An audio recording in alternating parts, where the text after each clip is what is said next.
and welcome to Chaotic Riff Magazine. We can be found on the web at www.chaoticriff.com. My name is Jason JROCK Houston, and today I'm speaking with Velvet Chain's bassist Nils Goldschmidt. Welcome to the show, Nils. How you doing? Hey, bud, doing well. Thanks very much for having me.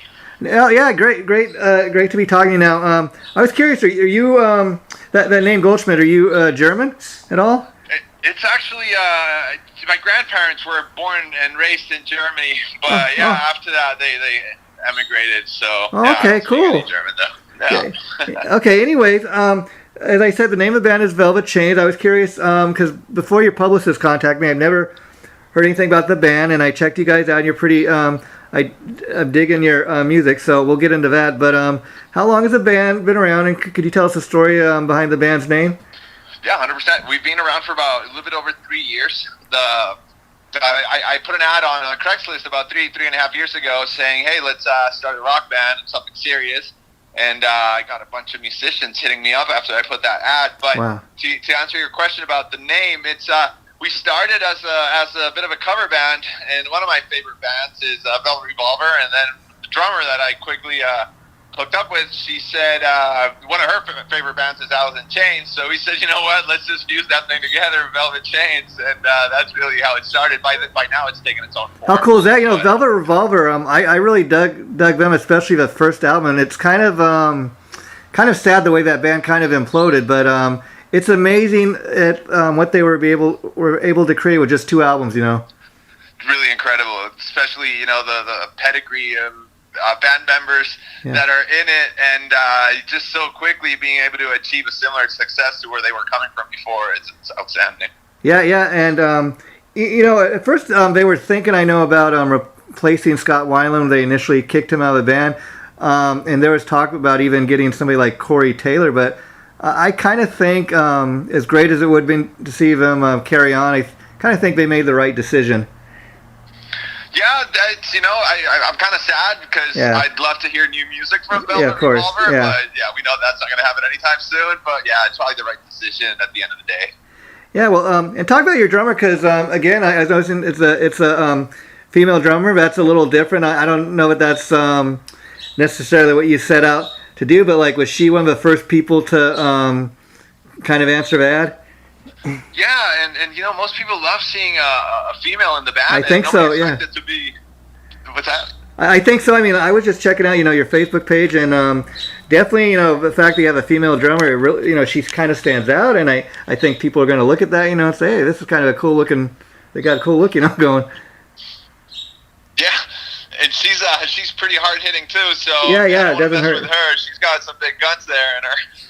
Well, it's a combination of, you know, because if it was just based on a great looking band, you're not going to go far. You definitely got the sounds, you know, music wise and stuff. But you know, when you meet her in person and everything, I mean, were you impressed at, you know, her skills as a drummer and that?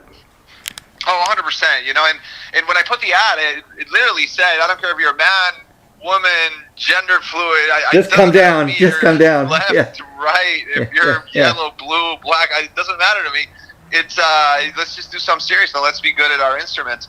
And she answered the ad, and I saw some of the stuff she's done before, and I'm like, hey, this would be cool to have somebody that, you know, unexpected, a female drummer, but she's great like any other drummer. That's what I'm saying, because it would be one thing with just a great looking, you know, drummer, but had nothing to offer musically. So you kind of got the best of both worlds.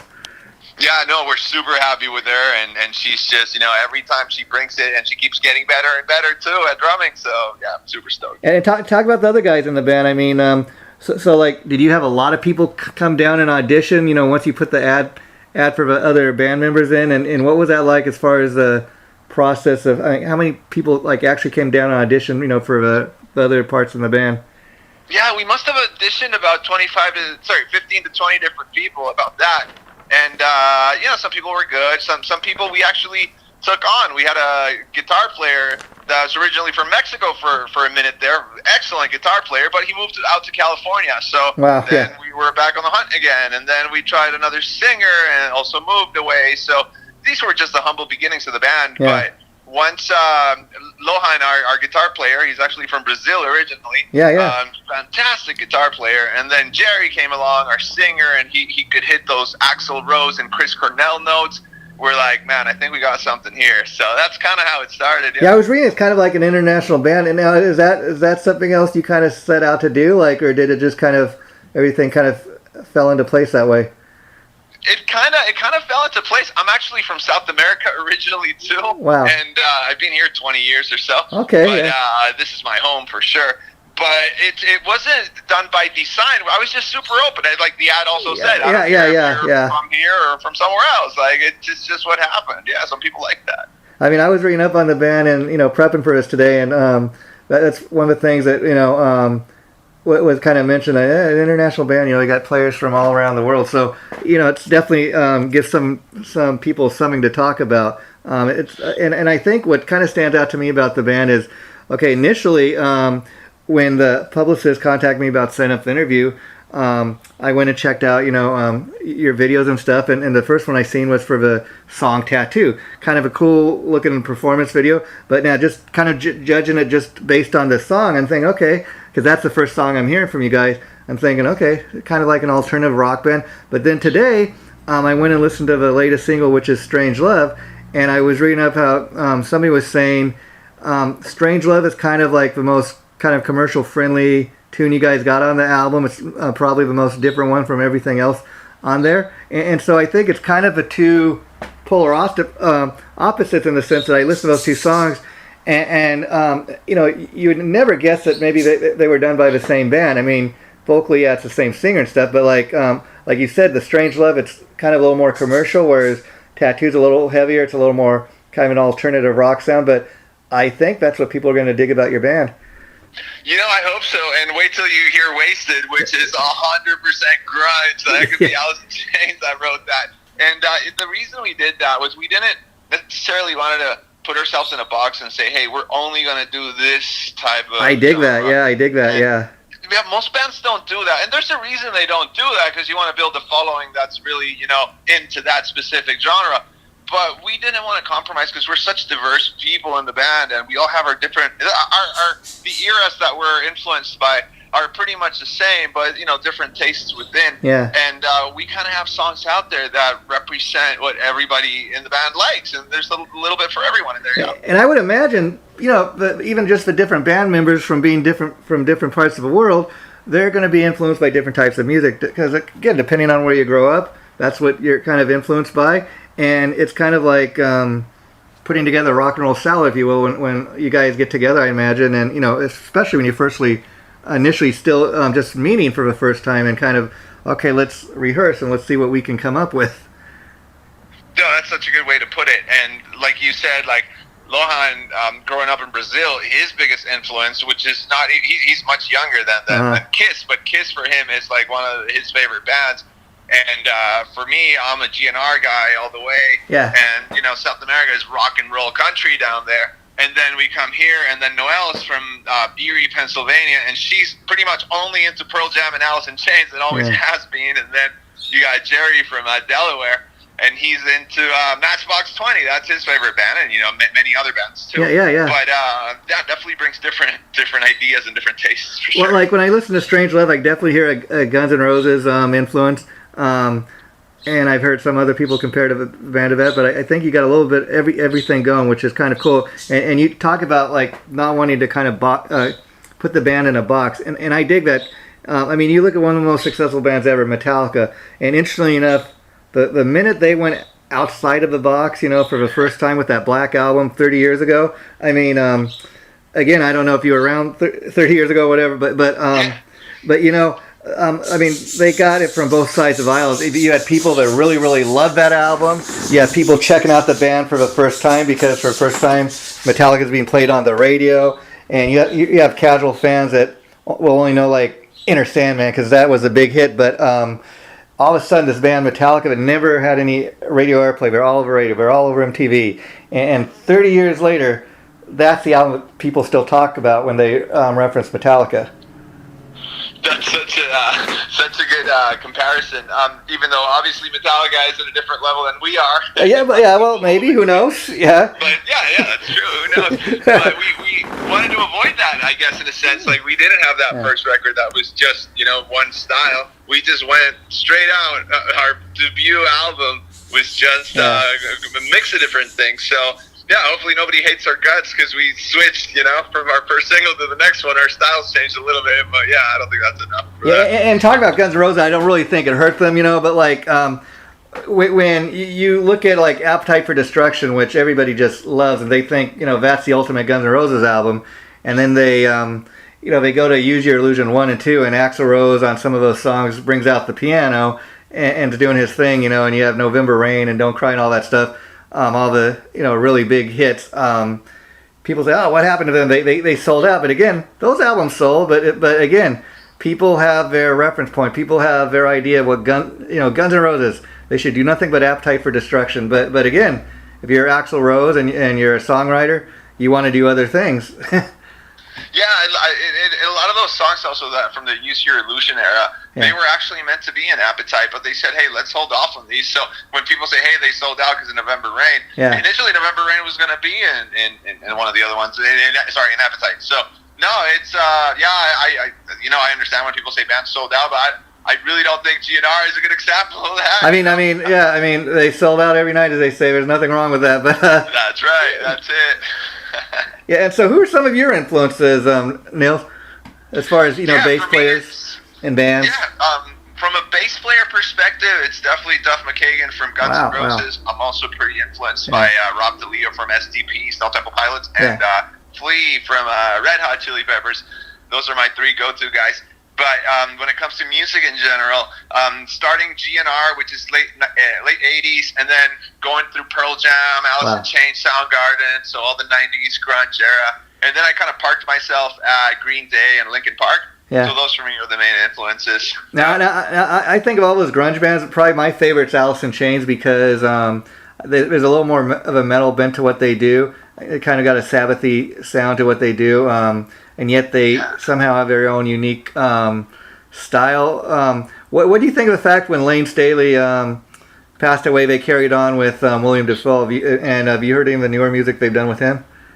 Yeah, no, I've heard a lot of their newer stuff, and it's been a while already. How many years has it been? Oh, yeah, I can't even remember. Newer stuff, and it's going to be like 20 years or something crazy. Yeah, but I will say this. It's amazing how much the sound like he sounds like Lane Staley. It's just amazing, and yet he's got his own kind of thing going at the same time.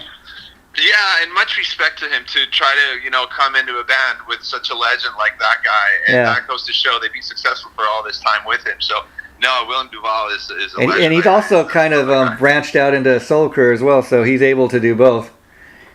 Oh, totally, yeah, and also from the newer Alice in Chains formation, I should have mentioned another one of my influences is Mike Inez, the bass player for them. So, you know what I love about Mike is he's not even an original member of the band, and yet he is so much he's become such a huge part of that band, and he's very involved also with the songwriting. I mean, he's been in the band over probably 30 years now. Yeah, it's incredible, and I love his sound too. And I had a chance to meet him and meet Jerry Cantrell, and it was great. They're great people. Really. Yeah, and I think that's the other reason Alice Chain's been able to kind of carry on, because Jerry Cantrell, even though Lane Staley's no longer with us, I mean he's also kind of the vocal sound of Alice in Chains, and he's able to pull it off, and he's also very much a huge part of the songwriting, and he always was. So I think that's part of the reason they've been able to do that.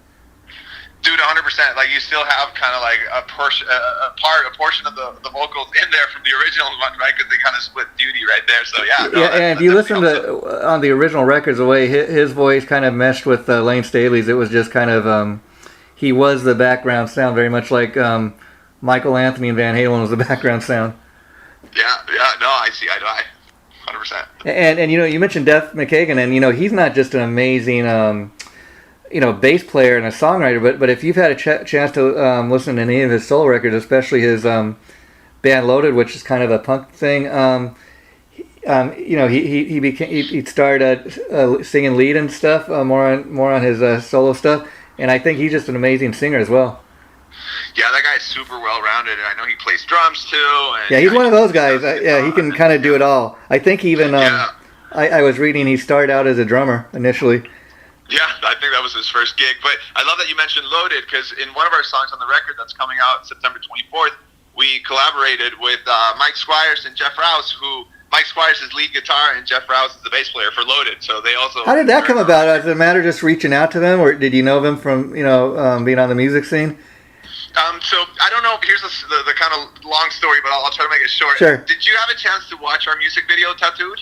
Yeah, I was kind of looking at it just mainly a performance video, but yeah, I was digging it. Yes, was he in there? Yeah. Okay. So the girl he's not in there, but the girl that is torturing our drummer, she's a real good friend of mine. She's a friend of the band, and she's very much from that industry.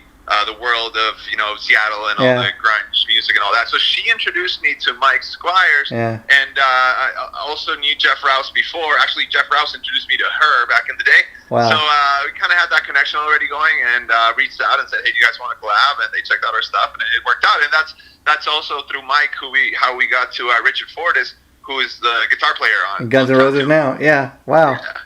Yeah. That's amazing. So I mean, again, Richard's not the original Guns N' Roses member, but I mean, since he's been in the band, he's been a very key member, and I can't wait to hear what they because they're supposedly working on new music. They released a new song a while back featuring him, so I think called Absurd, and I'm kind of interested in getting a new full length from him.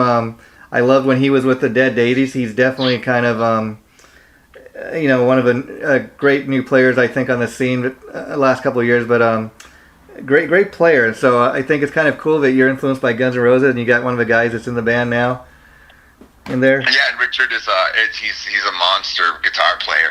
He's a virtuoso, and the work he did for us was just mind blowing. And we had a chance to see him in Bottle Rock in Napa this past Saturday, and then we saw him in Vegas also about 10 days ago, or a little bit longer than that. But no, it's just seeing him play. It's fantastic. And how long has Velvet Chains been based out of Las Vegas? I ask because I know that's kind of Las Vegas in the last several years have become more like what Los Angeles and New York once were of a music scene. I mean, you have a lot of aging 80s rockers going there, and I understand it's become known as Music City, and there's always like a gig or always a show to go to. Yeah, it's just like you said, for about 5-10 years it's become LA's backyard, and a lot of the older guys, or the more seasoned guys, perhaps is the right word, they've been moving over here. Cost of living is great, and there's always something to do in Vegas, and it's always fun. And there's always rock shows pretty much going on almost every weekend. So no, it's definitely a great place. But your most famous, whatever, successful musicians remain in LA and New York. Yeah. But as time passes, and even here in LA where I am, but even downtown, the infamous Hollywood Sunset Strip, it's not what it once was. Sadly, I mean, even during COVID, there was talk that a lot of the legendary clubs might be forced into closing down. Luckily, that hasn't happened yet. But I mean, you're not having as many rock shows and stuff. It used to be like where you go down there every single night and there was a show, like you said. But it's not what it once was, sadly. Yeah, no, it's what's Vegas becoming, I suppose, because we got Count Stamped here, we got Triple B's, we got Fremont Country Club, we got a bunch of rock clubs out here, and pretty cool gigs constantly. Yeah, I understand from some musicians I talk to that if you live in Vegas, you can pretty much walk down to any casino and somebody was going to ask you to jump up on stage, or hey, you want to be part of a show tonight, and so as a gigging musician, that's got to be a pretty good thing. Yeah, no, and there's quite a few of them, and it's very incestuous. You'll see a lot of bands having a lot of subs consistently, and you'll go see a show on the Strip, and then that same guitar player will be playing at a local club 2 hours after the show. It's pretty insane, but it's awesome, yeah. And so I'm assuming you guys have done a lot of local shows there in Vegas. If so, what's that been like? Yeah, we've done quite a bit. We've played pretty much everywhere in Vegas, and it's great. The Vegas crowd, we have our following that's always at our gigs, and they really like what we're doing, and we love them. They're super supportive, so it's always fun here, and you got a good chunk of tourists that show up, so they get a chance to spread the music around, and Yeah, it's always fun. Everybody in Vegas, locals or visitors, everybody's in a party mood, so it's great. And so I was curious now, the new album is called Icarus. It comes out September 24th. So what's the best way for people to get that? Can they get it like on Amazon? Is it best to get it through the band's website or? Yeah, we're pretty much everywhere. So Spotify, Apple Music, Amazon, Deezer. I mean, the list is endless these days of all the different distributors, or whatever, streaming platforms. But you can find us there. We have our YouTube channel where our music video is. And, yeah. And so as far as the release date, when September 24th hits, people are going to be able to just get it digitally, or you're going to have physical copies if they want to purchase those as well? We haven't done anything physical yet. We're just going the streaming route. And okay. We've had such great reception, though, that we are kind of thinking, hey, maybe we should do some vinyl or some CDs or something. But, yeah, we'll get there. And how has the COVID-19 pandemic affected you guys? I mean, at first, were you guys, like, in Vegas, were you locked down like everybody else pretty much? Or for how long did that last?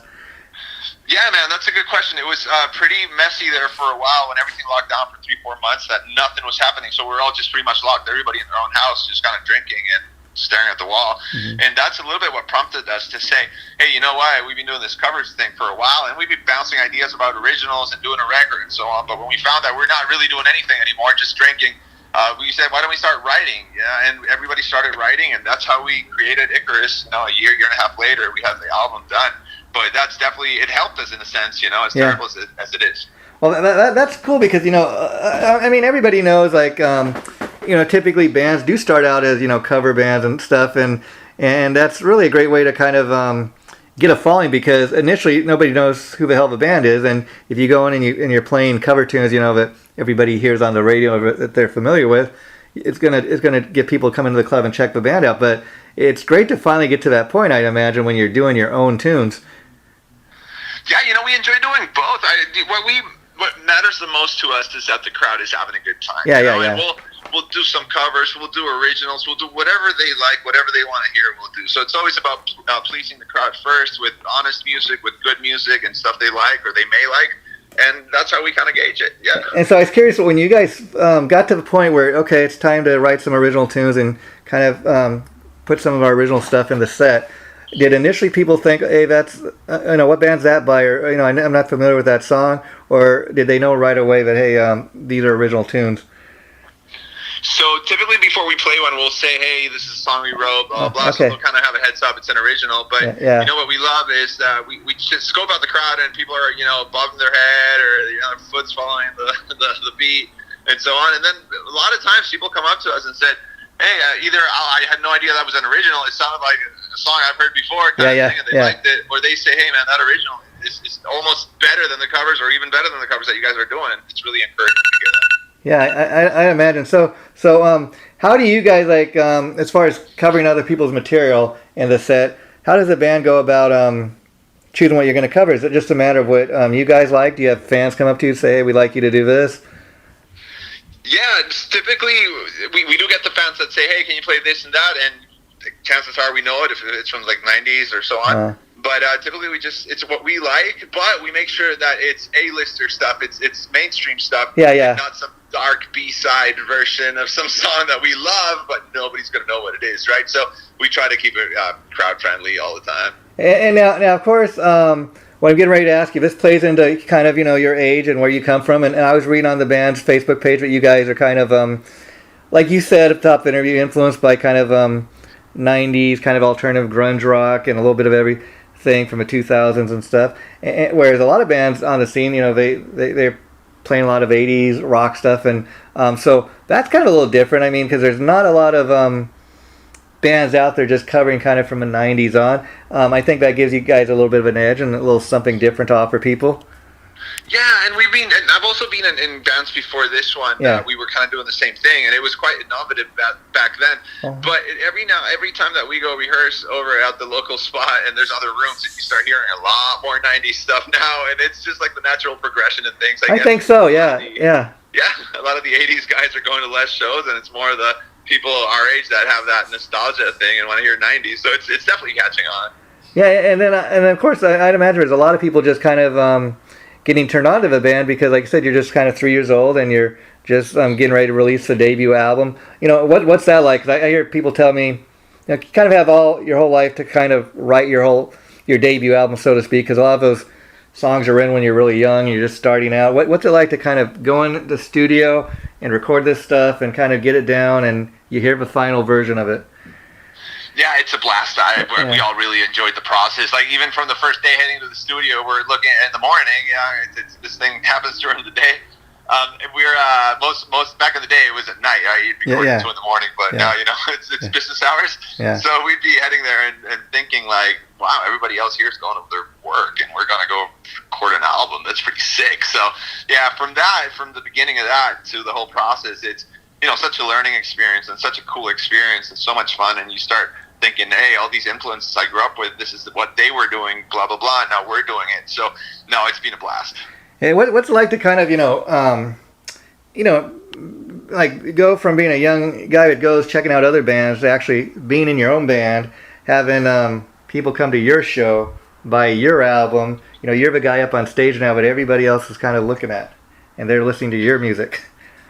Yeah, it's funny in the sense that, you know, we've been doing the band thing. I've been doing the band thing for a while with other bands and so on. So it's been quite the process, you know, to find the right mix of people and do the music and be in the right mindset and everything that, you know, hopefully one day we get pretty big and people call us an overnight success. But in reality, there's been decades, if not more, behind in the process building what we are today. Oh yeah, of course. I mean, you know, nothing's overnight, but even from that process, even though you've been just doing Velvet Chains for the last 3 years, I imagine, like you said, you played in and out of bands, but this is kind of the one that people have latched onto. And it's kind of, I got to tell people, you've really got some strong people behind you, because I can tell people just the publicist that set this up today, Nils, it's got to be a great feeling to know that you have the same publicist as Judas Priest and Michael Schenker. Yeah, no, we're aware of that. So you're in good company, you know? Yeah, I think we're in good hands. Yeah, we're super happy for that. Yeah, so, I mean, it seems like everything's lining up for you guys, and that's got to be a great... Now, talk about the video. Like, how long did it take to film that video? Because you look at it as a performance video, but did it take long to shoot it, and what was that process like? Yeah, that was very much from dusk till dawn. Is that the right expression? From early morning to late night. We knocked it all out in one day, but I was awesome. So it was directed and produced by Dean Carr, and Dean has worked with, you know, Marilyn Manson, wow. and Velvet Revolver. Yeah, so he's such a legend in the industry. And so we met with him, and he kind of liked what we're doing. He listened to our songs, and he said, hey, let's do this one. And then he's like, hey, what do you guys want the video to be about? And we're like, Dean, you're the master of all this stuff. You come up with something. So this is all straight from his mind. Yeah. And, the whole process was fun. Must have been 40, 50 different people in the set, and super professional. It kind of felt like Hollywood. So, no, it was such a blast to do. And to talk about, like, the editing of a video, I mean, was that all the director? And I guess what I'm asking, I imagine a lot of times when you do a music video, there's a ton of stuff that gets, you know, left out. I mean, a ton of extra footage. Do you guys keep all that, or what was that process like? Yeah, so the editor was Richard Alarcon, and the guy is also worked with top talent. And I'm mind blown how somebody can piece so many different parts together. At every point there was 3 different cameras from 3 different angles, and everything was filmed 5-6 different times. So imagine having to piece together 30 different shots for one part. No, it's mind blowing. I have no idea. I don't even want to think I understand how he does what he does. It was great. There were some revisions, and it's amazing when you realize, like, a lot of people think, oh, a music video is just a matter of, you know, going in there and shooting something. But like you said, even as a guy in the band, you realize what the director does, what the editor does, and all these people got to come together to create your music video. Yeah, it's so much work. Again, I don't even want to think I understand how this whole thing works, but just again, the level of professionalism from all these people was absolutely mind-blowing. It just speaks for itself why they are as successful as they are. Yeah. And so Nils, I was curious, since you're kind of the founding member of the band, you're the guy who put the ads out for everybody, and that once the band came together, like, how involved is everybody in the songwriting, or and what is it? Is everything strictly go through you, or is it really more of a kind of team effort? Yeah, no, it's definitely a team effort. Everybody has their own way of writing. We all contribute lyrics, so me and Noel, we like to sit at, everybody at each of our houses and just sit down and write. And then we have the music as a group. And then Lohan and Jerry, they're more of, here's a riff, and boom, let's add some lyrics to it. But ultimately, we all have some lyrics down. And then we met up with Drew Lawrence, and we just met up with him again, starting to think about our second record. And Drew Lawrence he's from LA. He's also worked with top talent, and multi-Grammy winner, platinum. I don't know what the terms are there, but he helps us to kind of piece it all together and move some stuff around and add some music and general ideas. So that was great too. And see, that's interesting because just to my ear, listening to the two songs. I could kind of tell that because I was kind of thinking, well, if just one guy is involved in the songwriting, then everything's going to kind of sound the same. But if you have everybody kind of mesh it together and come together and do each kind of individually take part in it, you can hear those different influences as you do throughout the music. And I'd love to hear that feedback. That's kind of what we were going for. That's awesome. Yeah. See, it's cool because typically when you're listening to a band for the first time, you're trying to think, who do they remind me? Who does this band sound like? And I hear Strangelove, and there's influence, obviously, like a Guns N' Roses influence, but like you don't sound like a Guns N' Roses clone, if you know what I mean. I mean, Velvet Chains definitely got their own sound through the influences coming out, which I think is kind of hard to do and yet unique. Yeah, thank you. No, we're definitely influenced by bands like that, but at the end of the day, we always try to keep it honest and do our own thing and have our own sound. So we don't want to be. I mean, you're not gonna be accused of being a Guns N' Roses ripoff band, Right. Yeah. We don't want to be the band that sounds like XXX. Yeah. We want to be our own thing, and you can tell our influences. That's fine. That's totally cool. Yeah. And final question for a day, so what are you guys' plans to take Velvet Chains a little further? Like, obviously you play the local Las Vegas area, but have you guys ever played outside Las Vegas, or do you plan to? Or does it kind of depend on how the album does? No, yeah, we've played in LA and a few other cities somewhat nearby Vegas. Okay. And the whole plan is 2022, do a tour. We were offered to open for a mainstream band, but the genre was a little bit too different to us. So I don't want to name it, but we kind of passed on that. But we're looking to play a lot of festivals next year. Our booking agent is on that. And take it as far as it can go. It's kind of like the Icarus reference. We're going to fly as high as we can go, and if we hit the sun and we get burned, at least we tried, So. Okay, so I was going to ask you about that. What the album title Icarus? What is that a reference to? It's kind of like that. I also have a big Icarus tattoo on my chest. Okay. And it's kind of how I live my life a little bit. I aim high and I get burned, and I've been burned a few times in the process. Well, let's get up and start again. But that's the philosophy with the band, and that's what we're trying to do. So how surprised were you? Like you said, you've been in other bands. I mean, this got to be a great feeling that you're getting all the attention for this band, and you got a music video out, your album's coming out. I mean, well, I finally did it right, or something. Just everything kind of aligned at once. Yeah, no, and it's a great feeling, but there's also a lot of hard work behind it. Of course, yeah. Everybody in the team works really hard at it, and everybody's doing different, interviews, like we're doing today, and, the Lohan does them in Portuguese, I do them in Spanish, and... Oh, wow, that's amazing. Yeah, so there's a lot of, there's a lot of crossover there I didn't even realize, because... that's amazing. So you can talk you can speak Spanish, and I mean that's what a lot of bands kind of miss out on, not having band members that can speak more than one language. You got that opportunity to kind of go the international route, and maybe get on a Spanish network or something doing an interview. Yeah, no, we're getting played in a lot of radios in Chile, Argentina, Brazil, Peru, Mexico, and we have quite a bit of a following coming out from there too. So we haven't only been successful in the U.S., but we are picking up a decent international following, which is really cool. It feels good. Yeah, and again, I'm not going to name it first, but I'll tell you, just that's why I love talking to guys like you, Nils, because you're an upcoming band. You guys got a lot of kind of getting a lot of attention right now, which is good for you, obviously. But a lot of bands kind of they don't take advantage of certain opportunities. I mean, and you kind of seem to be doing it all, which is great. I think that's why the band's getting so much attention. I mean. I was interviewing this one guy. He's kind of a known player. I'm not going to name him, but not a great guy to interview in the sense that like you're able to answer all the questions. You talk a lot. You make for an interesting interview. So the other guy was I'm not going to name, but I'd ask him a question. Yes, no, yes. Oh, okay, thank you for So you definitely got the gift of gab, which I think is is good. And I love the fact that you're such a team player and you really credit everybody in the band and you don't try to take all the credit. So I think that's what's really working for a band. Then you got social medias, I mean, what's that like? I mean, because again, to be here in the places in the world where the band hasn't even stepped foot and people are checking out your music, that's got to be pretty cool. Yeah, no, we definitely do we put a lot of effort on the social media. And by the way, thank you for saying that. That makes me feel great. I appreciate it. I've watched enough interviews from influences of mine to say, hey, how would he do that, It's good being authentic too. But thank you. No, the social media thing definitely draws a lot of people. It's a lot of work. We have a guy that handles that for us. He's done a fantastic job.